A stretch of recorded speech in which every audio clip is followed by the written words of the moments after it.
Christian parenting.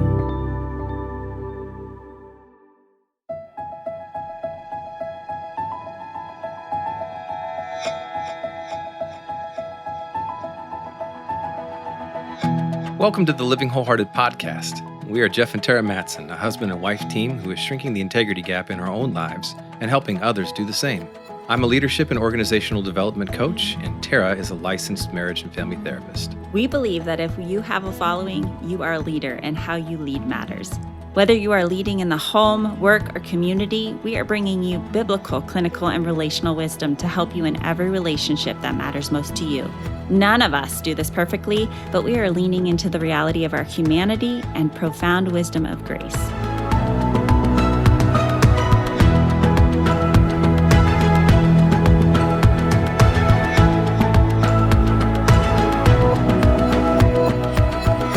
We're continuing our conversation about sexual intimacy and in the middle of a sexual wholeness series. We want to continue our conversation with what we started with Shaunti Feldhahn and just continue the conversations about secrets of sex and marriage, those 8 surprises that make all the difference. So today we have the other half of that co-author team, Dr. Michael Sytsma. Yeah, Dr. Mike is an ordained minister, licensed professional counselor, certified sex therapist, professor, and national speaker. With over 30 years of clinical experience in sex therapy, he founded Building Intimate Marriages and co-founded Sexual Wholeness. He just co-authored the book Secrets of Sex and Marriage with Shaunti Feldhahn, and we've enjoyed a great conversation with her. And now we're excited to have you, Dr. Mike. Welcome. Thank you. Thanks. It's an honor to be here.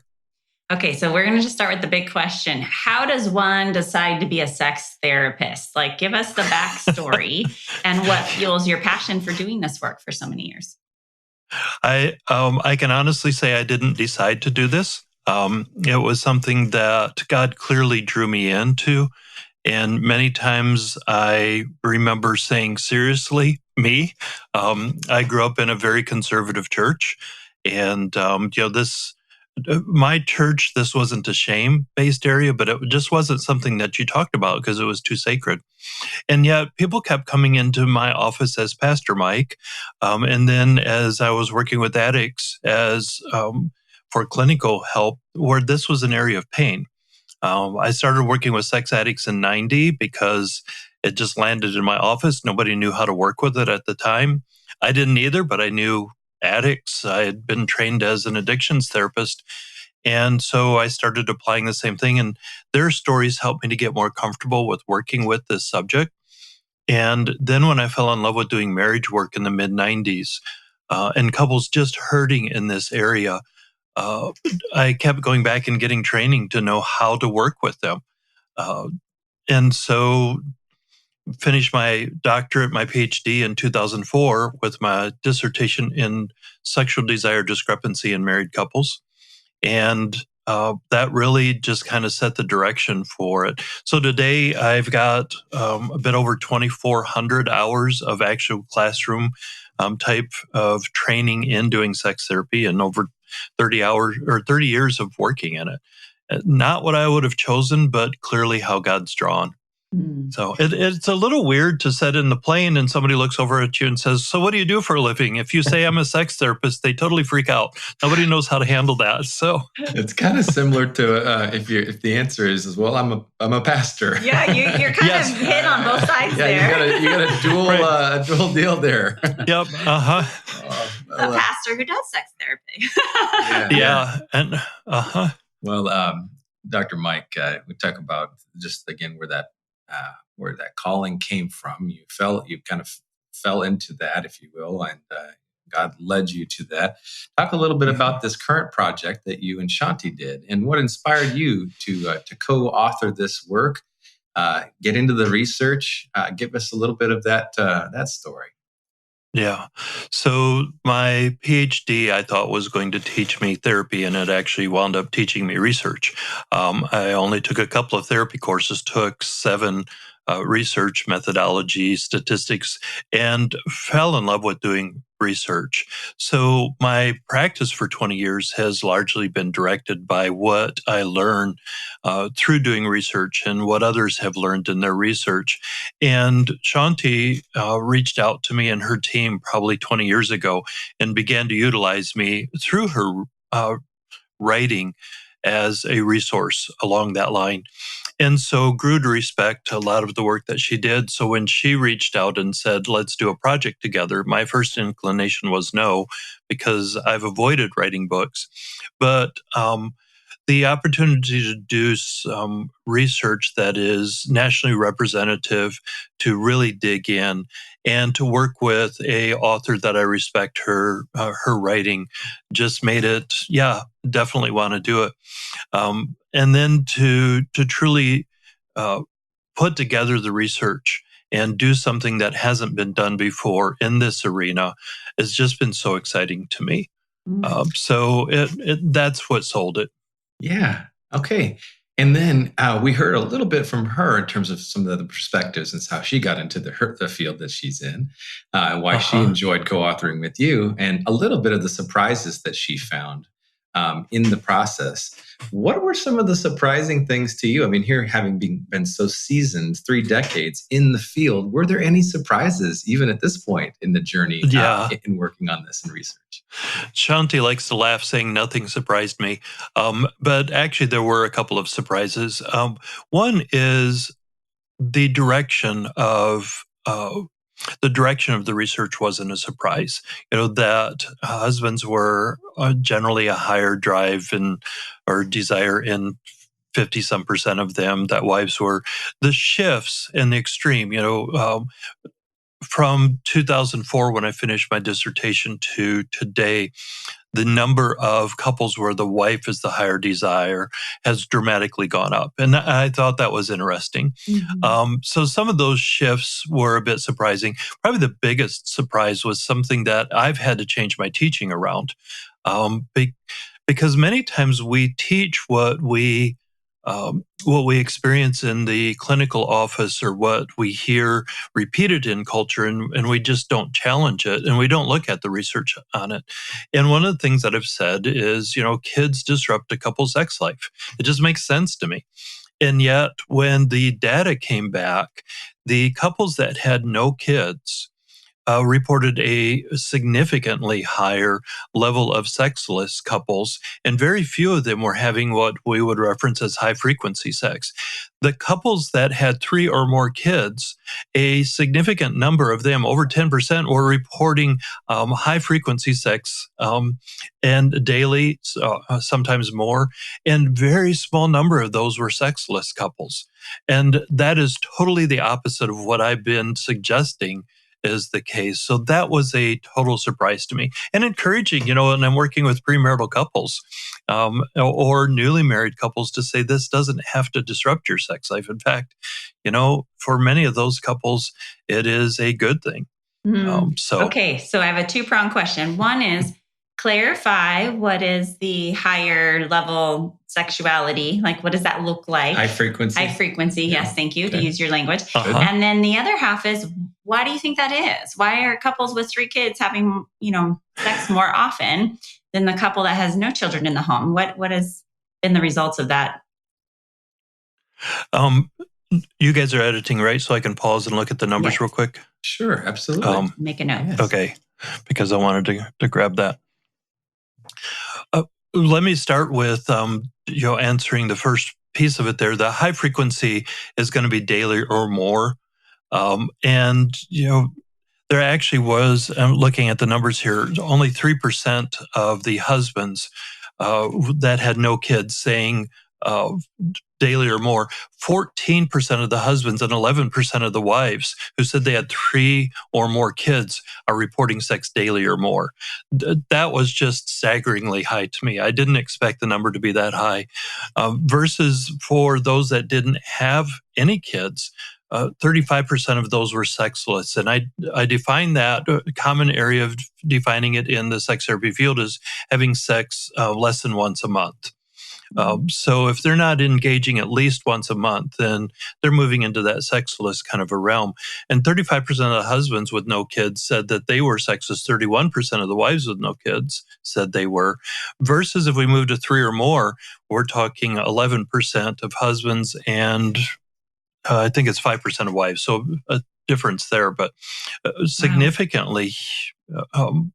Why? We really don't know. All I can do is conjecture because the research questions weren't set up to answer the question of why that is. And as we look at other connections with it, we haven't dug deep enough into the analytics to see how this plays with some of the other numbers. My personal belief in looking at it and looking at the couples at a high level is I suspect that there's a values difference between those that have no kids and those that have 3 or more kids. They may view the marriage differently. They may view family differently. They may view sexuality differently. And we didn't ask those values types of questions in this research study to know. But I'm guessing that's where it comes down to. I doubt if I'd like to be able to say if you have more kids, you're going to have more sex, or the other way around. If you have more sex, you're going to have more kids. That one makes sense to me, but I think there's probably a deeper issue that's going on. Well, it leads us to our next question, which you talk a little bit about the mind being a key part of our sexuality. And so talk a little bit about, you said the value, maybe the perception of marriage, around the role of sex in the marriage. How does the mind play a role in the frequency or the health of our sexuality? So I like to point out to couples that we think of genitals, we think of the erotic zones as being the primary of our sexuality. And actually our skin, all of our skin is more so, but the largest, most important sex organ is the brain. As we make meaning out of what's happening and as we, what we call in the field sensei focus, as we attend to what's happening in our body and in between us. And a couple can be kissing and doing the exact same type of a kiss. And if their minds are open and drinking in the kiss and are enjoying who the person is, it can be a very rich, erotic, tender, connecting kiss. If there's I really don't want to be doing this, or I feel like I'm kissing my sibling, or I'm feeling pressured to do this, I have to do it, or they're going to get all hurt and wounded and bent out of shape. We can be doing the exact same behaviors with our bodies, but it doesn't have the rich connectedness. So the stance that we have, the attitude we have as we step into sex is so critical, and then leads to what the behaviors are, what they mean to us. So it is the most important piece to attend to in a couple. Dr. Mike, talk a little bit about some of the myths that couples have that you reference and discuss or go into in your book. What are some of those myths? I think one of the biggest ones is one that has the strongest pushback and challenge. But I believe it's a profound myth that we need sex. We have this concept in culture. We have this concept through a lot of writing that's out there in both the Christian culture and in the non-Christian culture that talks about especially men needing sex. And I really push back hard on that. We didn't give it very much space in the book. It's a soapbox that I can talk quite a long time about. But I think that's a myth, and it's destructive to us individually, and it's destructive to the relationship, and it's destructive to sex. When we take it out of a rich connection that I desire to be a part of, and I want to invite you into it, and I want to be a part of it with you. When we move it from that space into it's a need, and I have to do it or my spouse is going to get bent out of shape, or I'm going to have to do it or my spouse is going to feel like I don't love them, or I have to do it or my spouse is going to do something I don't want them to do. That gets destructive.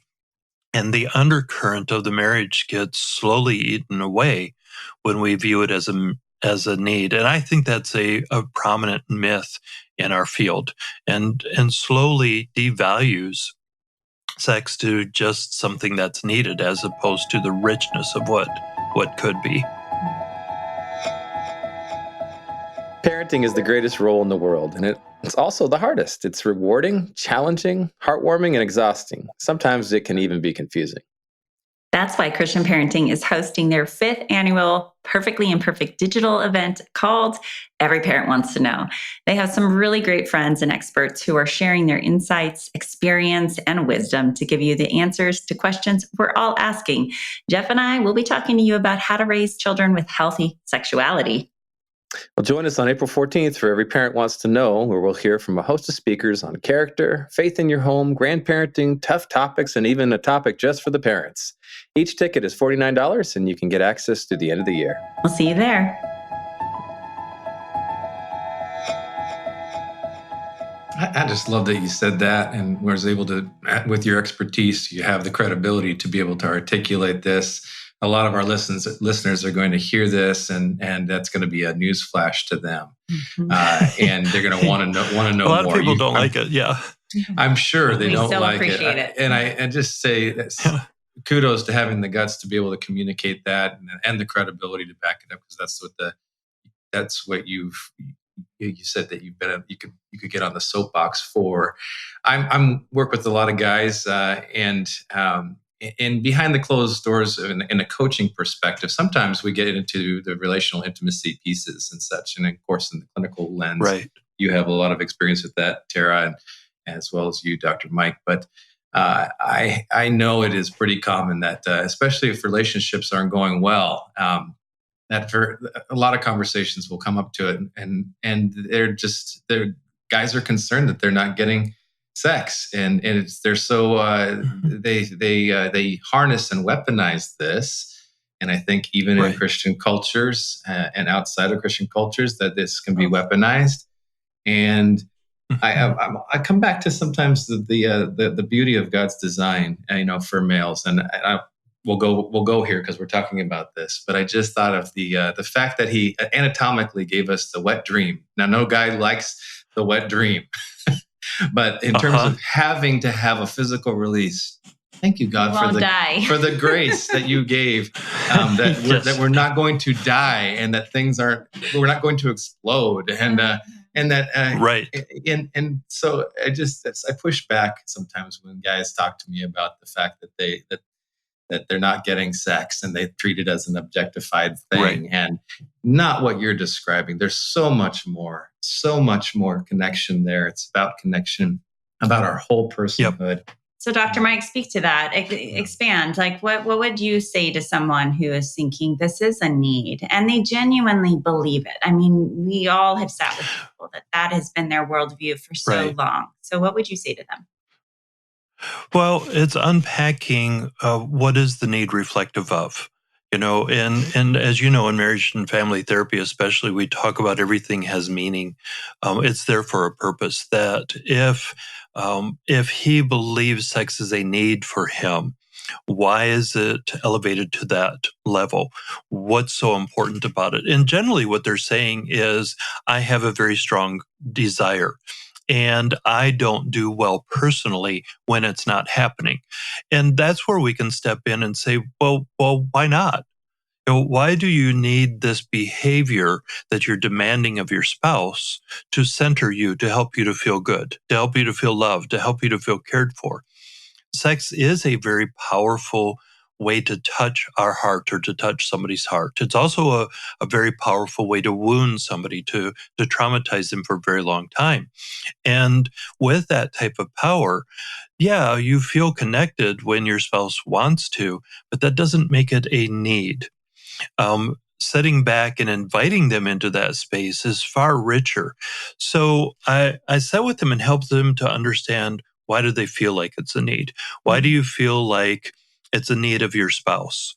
And what would it be like if it wasn't a need? And we're sticking with husbands here because that's going to be the higher percentage. But one of the other myths is that it's always these kind of gender roles, and it way is not.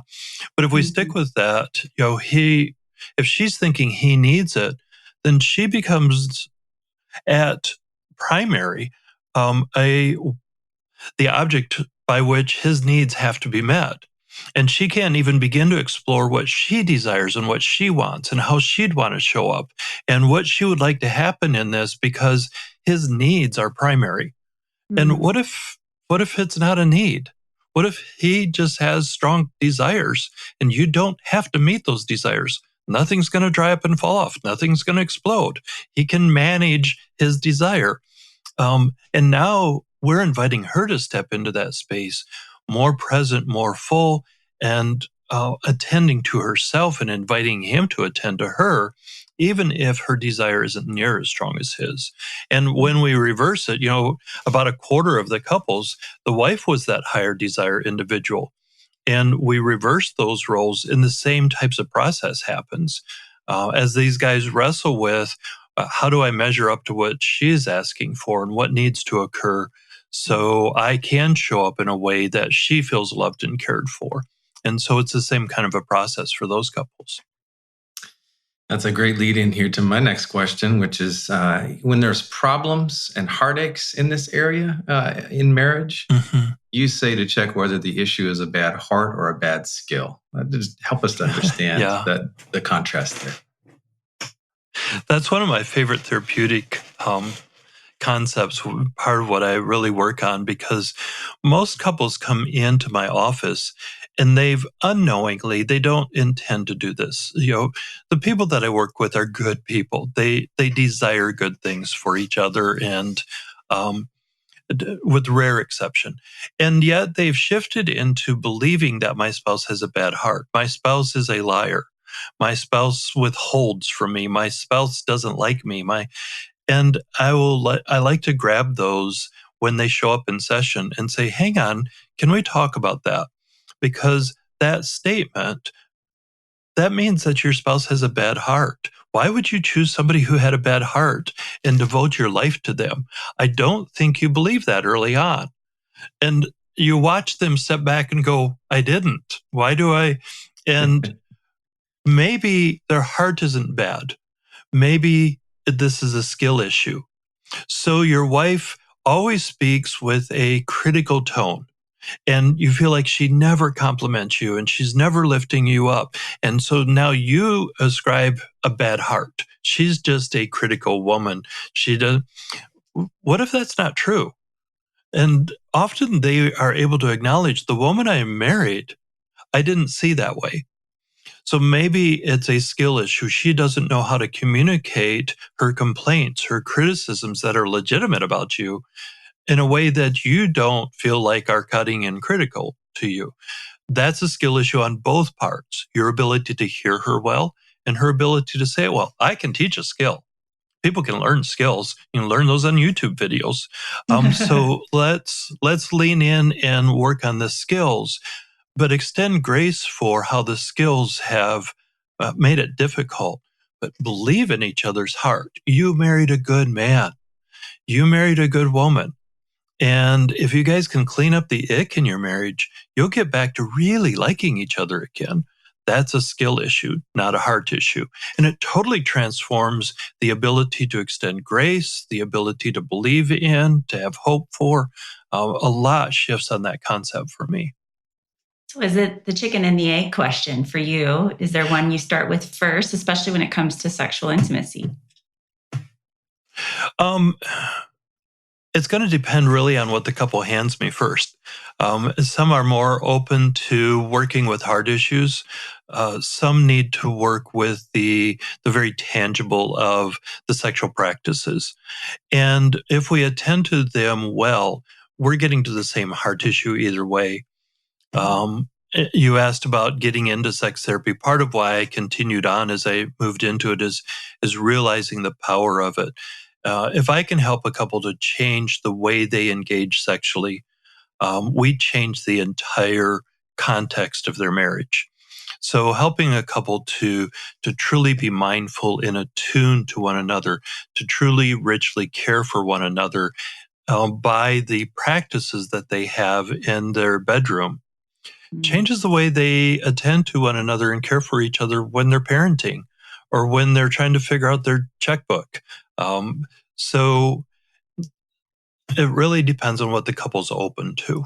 But we're getting to the same point of of deeply respecting and believing in one another, allowing each other to be human, and yet believing in the vision that we're striving toward. Mm. Well, I so love what you're saying, and I'm excited for this resource for so many couples. And yet at the same time, I'm not sure. I'm picturing someone listening to what you just shared and them going, huh? So if we're better at sex, how is that going to make me a better parent? So, because that connects deeply with what we understand and hold all three of Yeah. us. Can you unpack that a little bit more? How do you see that changing every other area of their life if they tune into their sexual intimacy?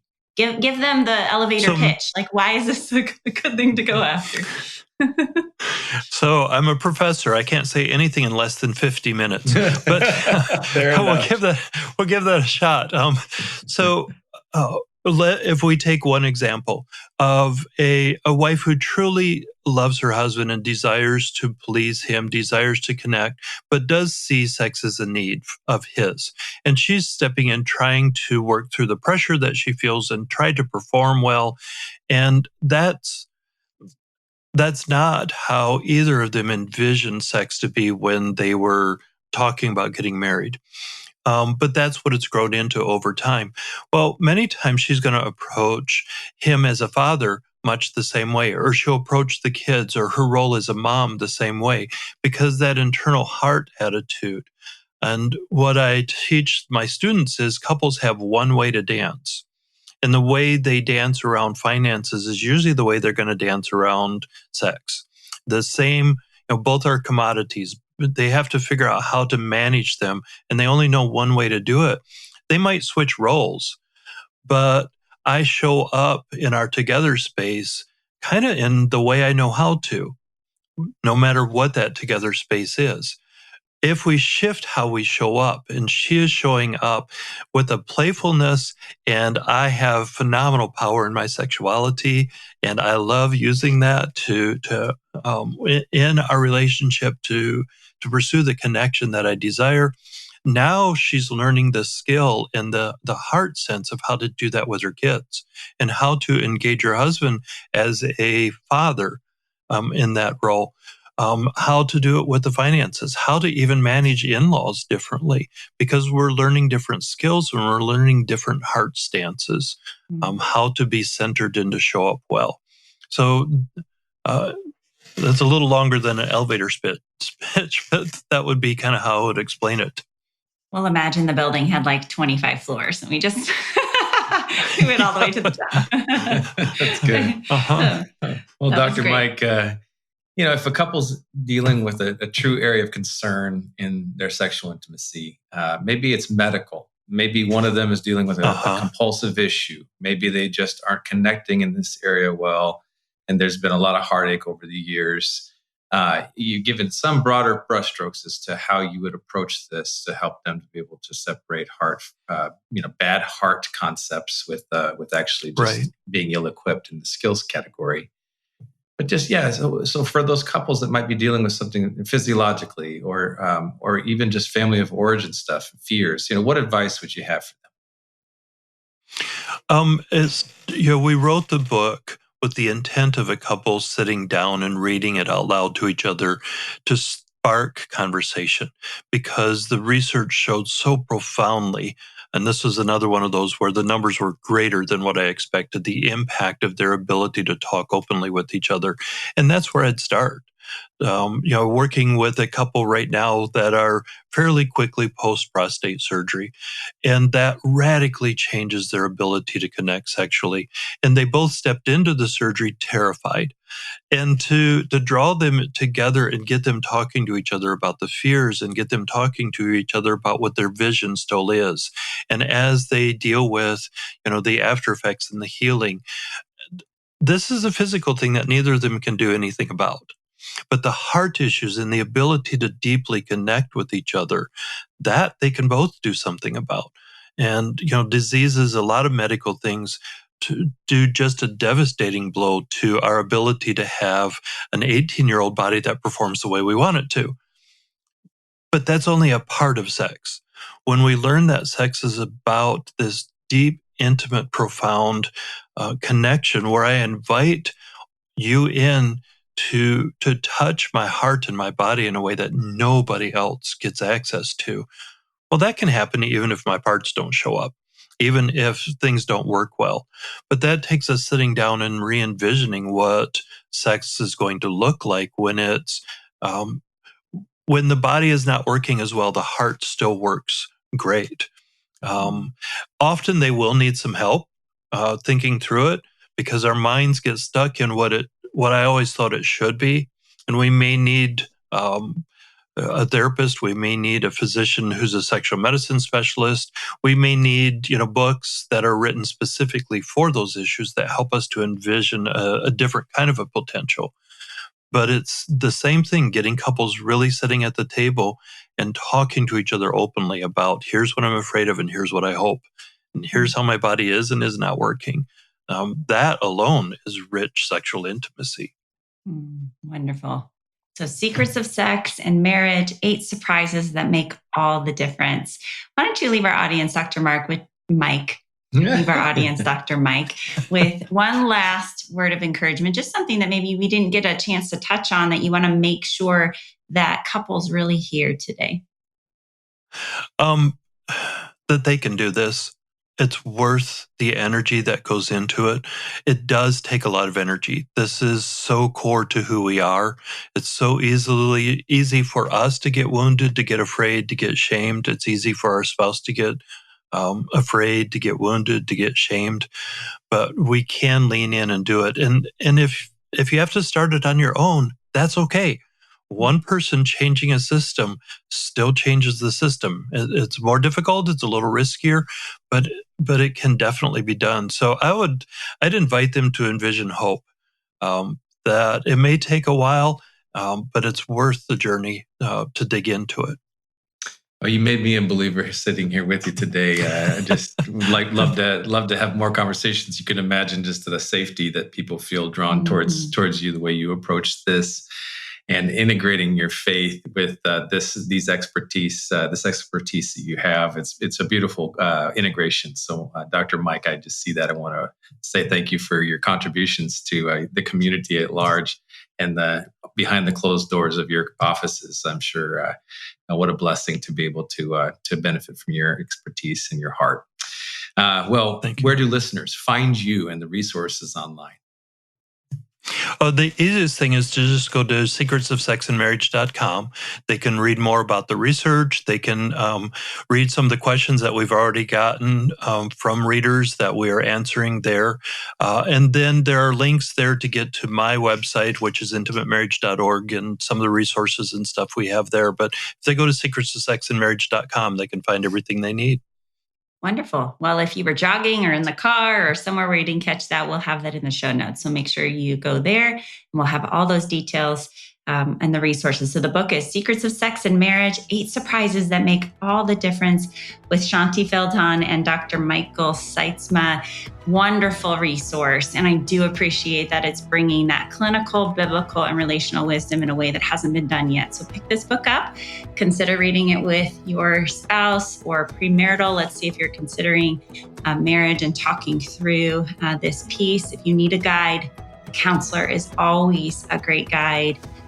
And we are here at Living Wholehearted, helping you with professional counseling, executive coaching, and organizational development, helping you become the leader that you would follow. So hopefully you can pass this on to somebody else. Maybe leave a review. We want more people to become more whole, especially when it comes to this unspoken topic of sexuality.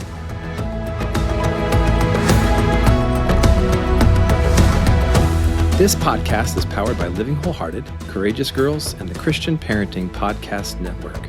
Thank you for joining us in this critical movement of shrinking our integrity gaps between what we preach and live.